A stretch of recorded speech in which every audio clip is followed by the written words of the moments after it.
IELTS এর passage যেমন tricky দেয়, আপনিও ট্রিক খাটায় সেটাকে সলভ করবেন। আমার দেখানো যেই টিপসগুলো বা ট্রিক্সগুলো এগুলো একটু ফলো করেন, হোপফুলি টাইমের মধ্যে আপনারা গ্যাপ ফিলিং কমপ্লিট করতে পারবেন। এবং গ্যাপ ফিলিং সবচেয়ে ইজি একটা টাস্ক, আইএলটিএস খুব কঠিন জিনিস না, খুব সহজে পড়া যায়, একটু মাথা খাটায় পড়তে হয়।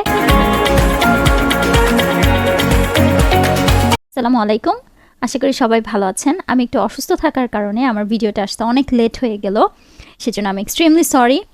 আমার লাস্ট ভিডিওতে আমি বলেছিলাম আমি রিডিং মডিউল নিয়ে সবগুলো ভিডিও এখন থেকে স্টেপ বাই স্টেপ মানে কোশ্চেন ওয়াইজ দিতে থাকবো। তো আজকের ভিডিওতে আমরা কথা বলবো গ্যাপ ফিলিং নিয়ে। আইএলটিএস রিডিংয়ের আরেকটা কমন কোশ্চেন প্যাটার্ন, যেখানে একটু সহজ, যদি একটু কিছু সহজ টিপস অ্যান্ড ট্রিক্স আপনারা ফলো করেন তাহলে খুব সহজেই সবগুলো সঠিক করা সম্ভব, যেটা হচ্ছে gap filling. So gap filling করার জন্য আমাদের প্রথমে কিছু টিপস অ্যান্ড ট্রিক্স জানতে হবে, এবং সেই টিপস অ্যান্ড ট্রিক্সগুলো জানার পরে আমরা ক্যামব্রিজের একটা প্যাসেজ সলভ করব। এটা ক্যামব্রিজের একটা প্যাসেজ, সেই প্যাসেজটা আমরা সলভ করব যে আসলেই সেগুলো ফলো করে ভালো করা বা খুব দ্রুত এগুলো সলভ করা সম্ভব হবে কি হবে না সেটা আমরা দেখব।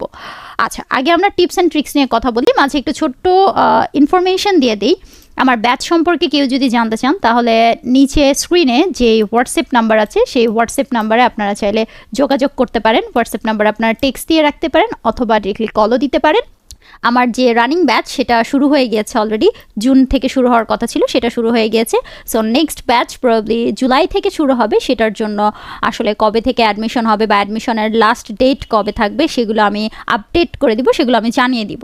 এখন আমরা আমাদের মডিউলে চলে যাই, আমাদের যে আজকের মডিউল আইএলটিএস রিডিং আর গ্যাপ ফিলিং। ওকে, সো প্রথমে আমরা দেখব কিছু ইফেক্টিভ টিপস নিয়ে, যেই টিপসগুলো ফলো করে খুব সহজেই গ্যাপ ফিলিংয়ের অ্যান্সার বের করা যায়। আর গ্যাপ ফিলিংয়ের নাম্বার ভালো তোলার আরেকটা মেইন যে পয়েন্ট সেটা হচ্ছে এখানে আপনার স্পেলিং মিস্টেকের কোনো প্যারা থাকে না, বা আপনার অ্যান্সারটা হলো কি হলো না, আপনি তো ডিরেক্টলি লাইনটা পড়েই বুঝতে পারছেন যে অ্যান্সারটা এই ওয়ার্ডটাই হবে। সো ওয়ার্ডের যে মিস্টেক বা এস থাকা ইএস থাকা সেই জিনিসগুলো নিয়ে কনফিউশন থাকে না।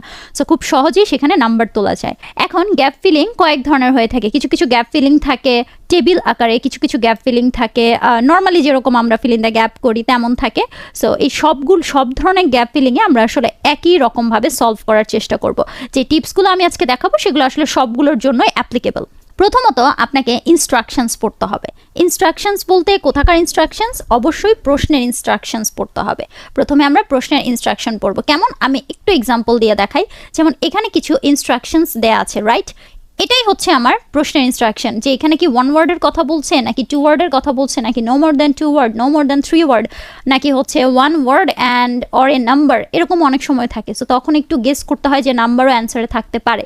সো এই ধরনের কোশ্চেনের যে ইনস্ট্রাকশন সেটা আমরা প্রথমে ভালো মতো পড়ে নেব।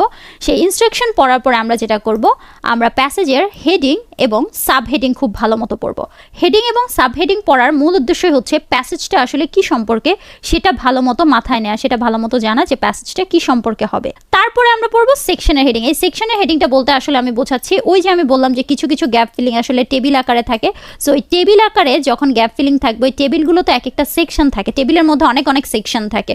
কোথাও হচ্ছে বাসের নাম্বার দেয়া, কোথাও বাসের ফেয়ার দেয়া, কোথাও বাসটা কখন স্টার্ট করবে সেই সময়টা দেয়া। সো ওই টেবিলগুলোর মধ্যে যেই সেকশনগুলো থাকবে সেই সেকশনগুলোর হেডিংগুলো ভালো মতো পড়তে হবে। পরবর্তীতে আসি গ্যাপ ফিলিংয়ে সাধারণত প্যাসেজের সিকোয়েন্স অনুযায়ী অ্যান্সার হয়। সো 1-এর পরে 2 থাকবে, 2-এর পরে 3, 3-এর পরে 4, 4-এর পরে 5।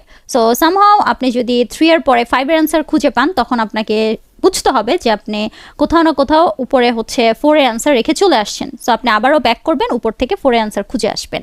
ওকে, সো এটা কি ছিল? যে প্যাসেজের সিকোয়েন্স অনুযায়ী হবে, এটা আমাদের মাথায় রাখতে হবে। গ্যাপে কি জানতে চাচ্ছে সেটা বুঝতে হবে। এখন কি জানতে চাচ্ছে বলতে আসলে কি বোঝাচ্ছে? সেটা দিয়ে বোঝাচ্ছে যে গ্যাপের মধ্যে কি কোনো ভার্ব জানতে চাচ্ছে, নাকি কোনো নাউন জানতে চাচ্ছে, নাকি কোনো অ্যাডজেক্টিভের কথা বলছে, নাকি অ্যাডভার্বের কথা বলছে।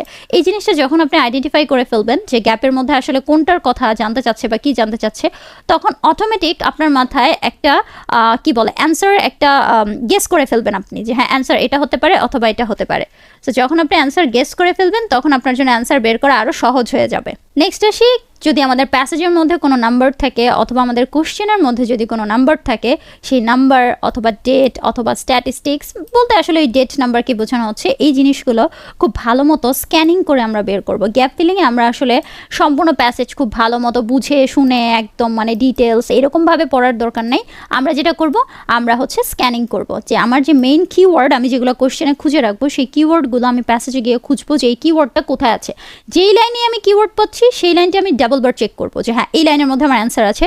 সামহাও আপনাকে একটু ভালো মতো পড়তে হবে যে অ্যান্সার কোনটা। এত সহজে তো আর আইএলটিএস এর প্যাসেজ দিয়ে রাখবে না যে আপনি একবার পড়লেই বুঝে যাবেন। সো ওই লাইনটা বা ওই যে মানে অংশটা সেটাকে আপনি একটু ভালো মতো পড়ার চেষ্টা করবেন। এরপর আসি মজার যে জিনিস, সেটা হচ্ছে গ্যাপ ফিলিংয়ে সবচেয়ে বেশি থাকে নাউন। এটা একটু মাথায় রাখবেন যে সবচেয়ে বেশি কোনটা থাকবে, নাউন থাকবে। সো নাউন নিয়ে আমাদের হচ্ছে একটু কি বলে একটু সফট কর্নার থাকবে। আমরা যেখানে নাউন পাবো সেই জায়গাগুলোকে একটু ভালো মতো নোট ডাউন করার চেষ্টা করব যে হ্যাঁ আচ্ছা ঠিক আছে নাউন পেয়ে গেছি, তার মানে এটা হওয়ার চান্সেস আছে। ওকে, সো সেই জন্য আমি লিখে দিলাম যে 70 to 90% অ্যান্সার আসলে নাউন হওয়ার সম্ভাবনা থাকে। সো নাউন আমাদের ভালো মতো চিনতে হবে যে কোনটা আসলে নাউন, নাম কোনটা সেটা খুব ভালো মতো জানতে হবে। সেই জন্য ব্যাকএন্ডে একটুখানি বেসিকটাকে ক্লিয়ার রাখবেন যে আপনি নাউন চিনেন কিনা, পার্টস অফ স্পিচ যে আলাদা আলাদা আছে যেটা হচ্ছে অ্যাডজেক্টিভ, নাউন, ভার্ব, সেই জিনিসগুলো আপনি জানেন কিনা এগুলো একটু ক্লিয়ার রাখবেন। ডিপলি পড়া আসলে ফ্যাক্ট না, ফ্যাক্ট হচ্ছে যে এগুলো সম্পর্কে একটু ভালো আইডিয়া থাকা যে এই জিনিসগুলো কি সেটা আপনি দেখলেই চিনতে পারবেন কিনা যে হ্যাঁ এটা হচ্ছে নাউন, এটা হচ্ছে অ্যাডজেক্টিভ। এরপরে আসে সাবজেক্ট অবজেক্ট হিসেবে নাউন বসে। এই জিনিসটা কেমন, এই জিনিসটা হচ্ছে ফর এক্সাম্পল আমি যদি বলি কোথাও আছে ইজের আগে একটা ড্যাশ আছে। সো ইজটা কি, ইজ হচ্ছে একটা অক্সিলারি ভার্ব, রাইট? ইজ যদি অক্সিলারি ভার্ব হয় সো মোটামুটিভাবে গেস করা যাচ্ছে অক্সিলারি ভার্বের আগে কি বসে, সাবজেক্ট বসে। সেই সাবজেক্টে তখন নাউন হওয়ার সম্ভাবনাই থাকে। যখন কোনো সাবজেক্টের মধ্যে গ্যাপ থাকে বা গ্যাপ আকারে সাবজেক্টটা থাকে তখন সেখানে নাউনই হয়। সো এরকম অক্সিলারি ভার্ব রিলেটেড যখন আপনারা কোনো কিছু পাবেন তার আগে ডেফিনেটলি সাবজেক্ট বসবে, সেই সাবজেক্টটা কি হবে, সেই সাবজেক্টটা হবে নাউন। এরপর আসি প্রিপোজিশন। প্রিপোজিশন কোনগুলো, বাই, ফর, অন। আমি এখানে কিছু প্রিপোজিশন লিখেছি, এছাড়া আরও অনেক অনেক প্রিপোজিশন আছে, অ্যাবাউট আছে, অফ আছে, টু আছে, আরও অনেকগুলো আছে, টুয়ার্ডস আছে, অনেক কিছু আছে। সো প্রিপোজিশন আর হচ্ছে আর্টিকেল, এই দুইটার পরে নাউন বসবে, এটা একটু মনে রাখবো। এখন আসি নাউনের আগে কি বসে, নাউনের আগে অ্যাডজেক্টিভ হয়। এখন ধরেন আপনার ফিল ইন দ্য গ্যাপের মধ্যে নাউন দেয়া, নাউনের আগে হচ্ছে ফিল ইন দ্য গ্যাপটা মানে গ্যাপটা দেওয়া আছে, নাউনের আগে যদি গ্যাপ দেওয়া থাকে সো ডেফিনেটলি সেখানে অ্যাডজেক্টিভ বসবে। অ্যাডজেক্টিভ কি বোঝায়, দোষগুণ অবস্থা বোঝায়। সেই জন্য আমি বললাম যে এগুলো সম্পর্কে একটু মানে ধারণা রাখবেন, একটু ক্লিয়ার ধারণা থাকলেই মোটামুটিভাবে এগুলো ধরা যায়। টু ভার্ব যেগুলো থাকে, টু বি ভার্ব যেগুলো থাকে সেগুলোর পরে হচ্ছে অ্যাডজেক্টিভ বসবে। আচ্ছা, এখন হচ্ছে এখানে একটা দিয়েছি যে গ্যাপের আগে পরের ওয়ার্ডগুলো খেয়াল করতে হবে। ডেফিনেটলি গ্যাপের আগে কি আছে, পরে কি আছে, কোনো স্পেসিফিক শব্দ আছে কি না, সেই জিনিসগুলো আমরা একটু খেয়াল করব।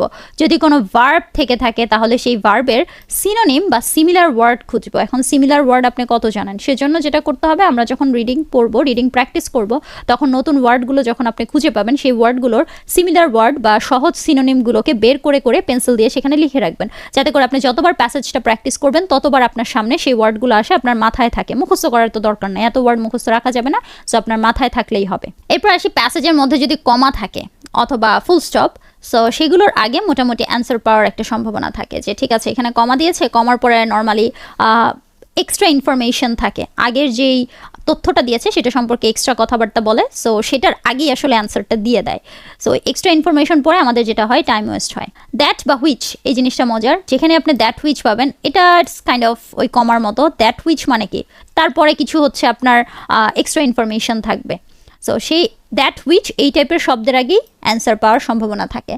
সো যখন আপনি একটা লাইন পড়েছেন, আপনার কাছে ডাউট হচ্ছে এই লাইনের মধ্যে অ্যান্সার কোথাও একটা আছে এবং সেখানে দ্যাট হুইচ পড়ে আপনি সামনের দিকে এগিয়ে যাচ্ছেন, একটু ব্যাক করবেন যে ঠিক আছে আগে থাকতে পারে, একটু আগে দেখে আসি। আর দ্রুত স্ক্যানিং করতে হবে, এত স্লোলি স্ক্যানিং করলে হবে না। যেহেতু রিডিং প্যাসেজ আসলে পুরোটা স্ক্যানিংয়ের উপরে ডিপেন্ড করে, সো আপনাকে দ্রুত স্ক্যানিং করা শিখতে হবে। সেজন্য যা করতে হবে, প্রতিদিন হচ্ছে রিডিং প্যাসেজ, রিডিং একটা করে টেস্ট অ্যাটলিস্ট কমপ্লিট করতে হবে, যাতে করে আপনি দ্রুত স্ক্যানিং করতে পারেন। এখন টিপস অ্যান্ড ট্রিক্স তো আমরা জানলাম, এখন আমরা যেটা করবো, আমরা এখন একটা প্যাসেজকে সলভ করি। এই প্যাসেজটা সলভ করি, ক্যামব্রিজের একটা প্যাসেজ, এটাকে আসলে আমরা উপরে টিপস দিয়ে ট্রিক্স দিয়ে আসলে সলভ করতে পারি কিনা সেটা দেখি। প্রথমে যেটা করবো, আমরা আগে হেডিং পড়বো। আচ্ছা, হেডিংটা কি লেখা আছে একটু দেখি। হেডিংটা লেখা আছে the development of the London underground railway. Okay, so লন্ডনের আন্ডারগ্রাউন্ড রেলওয়ের ডেভেলপমেন্ট নিয়ে কোনো একটা প্যাসেজ লেখা আছে, এখানে সাব হেডিং নেই, শুধুমাত্র হেডিং দিয়েছে, এই প্যাসেজটাতে সাব হেডিং দেয়নি। ওকে, সো মোটামুটিভাবে আমাদের একটা আইডিয়া হয়েছে যে ঠিক আছে, এই প্যাসেজের মধ্যে লন্ডনের আন্ডারগ্রাউন্ড যে রেলওয়ে সেটা ডেভেলপমেন্ট নিয়ে কথা হবে, কত সালে শুরু হয়েছে বা কে শুরু করেছিল বা কোন কোম্পানি করেছে সেগুলো নিয়ে কথাবার্তা হবে। এখন আমরা ডিরেক্টলি চলে যাবো কোশ্চেনে খুব সহজে বলেছে one word only. So answer হবে কি? অ্যান্সার হবে ওয়ান ওয়ার্ড। ওকে, আমরা এখন একটু কি ওয়ার্ডগুলোকে নোট ডাউন করেছি। কিওয়ার্ড কোনগুলোকে আমি আসলে এখানে মার্ক করে যাব, সেই ওয়ার্ডগুলো আমি উপরে গিয়ে স্ক্যানিং করার সময় খুঁজে বের করার চেষ্টা করব। ওকে, সো প্রথমে আছে যে দ্য প্রবলেম। সো যখন এই আন্ডারগ্রাউন্ড রেলওয়ে করা হচ্ছিল বা করছিল আমি জানি না, সো তখন কিছু প্রবলেম ফেস করেছিল। সো সেই প্রবলেম নিয়ে একটা ফিল ইন দ্য গ্যাপ দেওয়া আছে যে the dash of London increased rapidly between.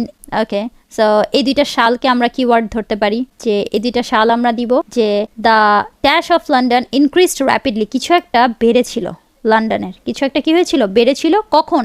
এই দুইটা সালের মধ্যে। ওকে, এটা তো সহজ। এরপরে কি আছে? The streets were full of horse drown vehicles. Okay, so এই জিনিসগুলো যখন আসবে, যেমন এখানে কোনো ফিল ইন দ্য গ্যাপ নেই, অর্থাৎ আপনি এটা খুঁজে পাবেন প্যাসেজের মধ্যে, বাট আপনি তখন বুঝবেন যে ঠিক আছে এটা খুঁজে পেয়েছি, তার মানে এরপরে গিয়ে হচ্ছে আমি পরের ফিল ইন দ্য গ্যাপ পাবো, কারণ এগুলোতে তো ফিল ইন দ্য গ্যাপ ছিল না।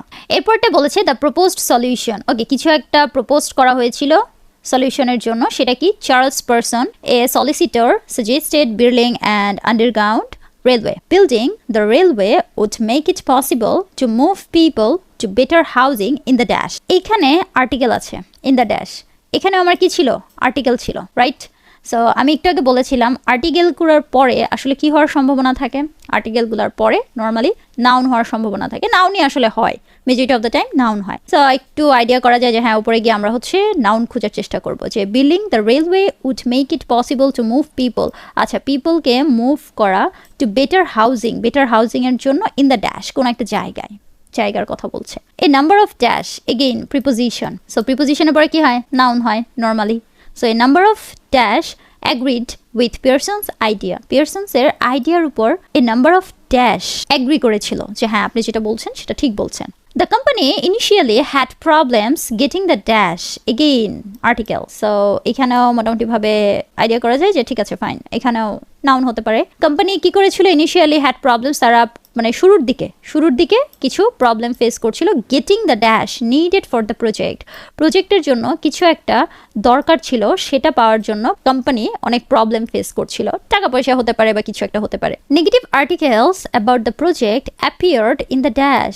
ওকে, কিছু নেগেটিভ আর্টিকেল বের হয়েছিল। নর্মালি যখন কোনো ঘটনা ঘটে, ফর এক্সাম্পল আমাদের মেট্রো রেল বানানোর সময় আমরা অনেক নেগেটিভিটি পেয়েছিলাম, অনেক নেগেটিভ আর্টিকেলস, অনেক কিছু পেয়েছিলাম। সো নর্মালি যখন এত বড় বড় প্রজেক্ট করা হয় তখন সেটার পিছনে কিছু নেগেটিভ আর্টিকেল বা নেগেটিভ কমেন্ট বা নেগেটিভ কথাবার্তা হয়ে থাকে। So negative article about the project appeared. আচ্ছা, অ্যাপিয়ার্ড হয়েছিল, অ্যাপিয়ার্ড মানে কি? প্রকাশ পাওয়া। সো প্রকাশ পেয়েছিল ইন দ্য ড্যাশ। আইডি করা আছে কি হবে? অ্যাপিয়ার্ড হয় কোথায়? নর্মালি আর্টিকেলগুলো কোথায় প্রকাশ পায়? আচ্ছা, ধরে নিলাম নিউজ পেপার এরকম টাইপের কিছু হতে পারে। এখন আসি কনস্ট্রাকশন। ওকে, কনস্ট্রাকশনের বেলায় কি হয়েছিল? The chosen route did not require many buildings to be pulled down. আচ্ছা, মেনি বিল্ডিংসকে আসলে ওরা ভাঙাচোরা করে নাই। The cut and cover method was used to construct the tunnel. Okay, এখানে একটা মেথড ইউজ করা হয়েছিল, এটা আমরা খুঁজবো, কারণ এটার পরে গিয়ে আমরা অ্যান্সার পাবো। Cut and cover method. With the completion of the brick arch the tunnel was covered with dash. টানেলটা কিছু একটা দিয়ে কভার্ড ছিল। টানেলটা কি ছিল? কিছু একটা দিয়ে কভার্ড ছিল। সো মোটামুটি এখানেও শিওর যে এখানে নাউন হওয়ার পসিবিলিটি আছে। ওকে, এখন আমরা গিয়ে প্যাসেজটা পড়ে আমাদের মোটামুটিভাবে আইডিয়া হয়ে গিয়েছে যে কোথায় আসলে কিসের কথা বলা হচ্ছে। In the first half of the, আচ্ছা সালের কথা বলতেছে। So London population grew at an astonishing rate. London population বেড়ে গিয়েছিল at an astonishing rate and the central area become increasingly congested. Population বাড়ার ফলে কি হবে? ডেফিনেটলি এরিয়াগুলো কনজেস্টেড হয়ে যাবে। Make sense. আর আমাদের এখানে কিসের কথা বলা হচ্ছিল? যে the dash of London increased rapidly between dash and dash. 1800 আর 1850-এর মধ্যে আমাদের একটা তালমেল আছে। 1800 আর 1850-এর মধ্যে। 1850 আমি কোথাও খুঁজে পাচ্ছি না, বাট 1800 খুঁজে পেয়েছি যে in the first half of the, হাফের কথা বলা হচ্ছে। সো বোঝাই যাচ্ছে যে কি গ্রিউ করেছিল, ইনক্রিজ হয়েছিল, কি ইনক্রিজ হয়েছিল। আবার বলেছে অ্যাস্টোনেশিং রেট, মানে কি খুব বেশি পরিমাণে। নিচেও আমার সেম কথাটাই বলা হয়েছিল যে র্যাপিডলি ইনক্রিজড হয়েছিল। তো বোঝা যাচ্ছে এখানে কি হবে অ্যান্সার হবে পপুলেশন। যে পপুলেশন, লন্ডনের পপুলেশন কি হয়েছিল? গ্রিউ করেছিল, অনেক বেশি পরিমাণে গ্রিউ করেছিল, যার ফলে ওই সেন্ট্রাল এরিয়াগুলো কি হয়ে গিয়েছিল? কনজাস্টেড হয়ে গিয়েছিল। ওকে, নেক্সট কোশ্চেনে আসি। আমার প্রথমটার অ্যান্সার হচ্ছে the population of London increased rapidly between এই। ঠিক আছে, এত সময় নষ্ট করার দরকার নেই, আমরা যাব প্রপোজ সলিউশনে, যে building the railway would make it possible to move people to better housing in the dash. Okay, better housing এর জন্য কি করছে একটু দেখে। In addition, the expansion of the overground railway network resulted in more and more passengers arriving in the capital. However, in 1846, a royal commission decided that the railways should not be allowed to enter the city. City te enter korte dibe na tara. ভালো কথা। The Capitals historic and business centre, এই যে কমার পরে হচ্ছে এখানে একটা extra information দিয়ে রাখছে যে হ্যাঁ এটা হচ্ছে ক্যাপিটালের হিস্টোরিক এবং business centre. The result was that the overground railway station formed A ring around the city. So যেহেতু সিটিতে ঢুকতে পারবে না, সো সিটির চারপাশে কি রিং হিসেবে এটা মানে তারা তৈরি করেছিল, চিন্তা ভাবনা করতেছিল যে ঠিক আছে সিটির চারপাশ দিয়ে আমরা এটাকে হচ্ছে বানাবো। The area within consisted of poorly built, overcrowded slums and the streets were full of horse-drawn traffic. এখানে একটা কথা ছিল যে the streets are full of horse-drawn vehicles, traffic vehicles, same thing. So এরপরেই মোটামুটি অ্যান্সার পাওয়ার সম্ভাবনা আছে, একটু দেখি। Okay, crossing the city became a nightmare. সিটিটাকে পার করে নাইটমেয়ার ছিল। It could take an hour and a half to travel 8 kilometers by horse-drawn carriage or bus. Numerous schemes were proposed to resolve these problems, but few succeed. অনেক propose করা হয়েছিল এই সমস্যাটা সমাধান করার জন্য, বাট কিছু আসলে জাস্ট কিছুই সাকসিড হতে পেরেছিল। ওকে, এখন আমরা মানুষজনকে ভালো জায়গায় সরানোর মতো কিছুই পাই নাই, আর একটু খুঁজি। Amongst the most vocal advocates for a solution to London's traffic problems was Charles Pearson, who worked as a solicitor for the City of London. ওকে, আমরা পেয়েছি চার্লস পিয়ারসনকে পেয়ে গেছি। He saw both social and economic advantages in building an underground railway that would link the overground railway stations together and clear London slums at the same time. Okay, his idea was to relocate the poor workers who lived in the inner city slums to newly constructed okay. So এইখানে একটা কথা বলছে যে তার idea ছিল relocate করা। Relocate মানে কি? আবারও নতুন করে অন্য জায়গাতে নিয়ে যাওয়া। ওকে, কাদেরকে? The poor workers who lived in the inner city slums, যারা ইনার সিটি স্লামসে থাকতো। টু কোথায় নিবে? To newly constructed suburbs. আর আমার নিচে কি বলেছিল চার্লস পিয়ারসন, সে হচ্ছে সাজেস্ট করছিল এবং বলছিল building the railway would make it possible to move people to better housing in the dash. Better housing দিতে পারবে, কোথায় দিতে পারবে? সো ডেফিনেটলি অ্যান্সার কোনটা হচ্ছে, কোথায় দিতে পারবে? সাবরাবসে দিতে পারবে, কারণ সেটার কথাই তো বললো যে নিউলি কনস্ট্রাক্টেড সাবরাবস। ইজি। ওকে, তো আমি সেকেন্ডটার অ্যান্সারও পেয়ে গিয়েছি। সেকেন্ডটার অ্যান্সার কি হবে? যে তাদেরকে কোথায় সরানোর কথা চিন্তা ভাবনা করতেছে? সাবরাবসে সরানোর কথা চিন্তা ভাবনা করতেছে। ওকে, তারপর আসি। তারপর আমার কোশ্চেনটা কি ছিল? তারপরে কোশ্চেন ছিল a number of dash agreed with Pearson's idea. Pearson's idea সাথে number of dash agree করেছিল। আচ্ছা দেখি কারা agree করেছিল। And to provide cheap rail travel for them to get to work. Pearson's ideas gained support amongst some businessmen.